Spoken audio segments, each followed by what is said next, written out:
Duck Drake രണ്ടുപേരും ആ കൂട്ടം വിട്ട് അവരുടെ സ്ഥലത്ത് വന്ന് നോക്കിയപ്പോൾ അവരുടെ കൂടെ കാലിയായത് കണ്ട് വിഷമിച്ചു. അയ്യോ, നമ്മുടെ മുട്ട എവിടെ പോയി?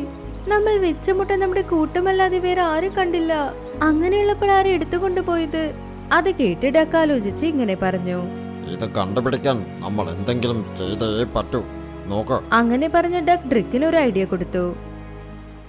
അടുത്ത ദിവസം രാവിലെ ഡ്രിക്ക് വീണ്ടും അതിൽ 2 മുട്ട വെച്ചു. രണ്ടുപേരും അത് നോക്കിക്കൊണ്ടേയിരുന്നു. വൈകുന്നേരമാകുന്നതിന് മുന്നേ ഡക്ക് പറഞ്ഞു. ഡ്രേക്ക്, എനിക്ക് നന്നായി വിശക്കുന്നു. പോയി എന്തെങ്കിലും കഴിച്ചിട്ട് വരാം, വാ. പക്ഷേ മുട്ട വിട്ട് നമ്മൾ എങ്ങനെ പോകും? ഇന്നലെ സംഭവിച്ച പോലെ ഇന്ന് സംഭവിച്ച എന്ത് ചെയ്യും? എന്റെ അടുത്തൊരു വഴിയുണ്ട്.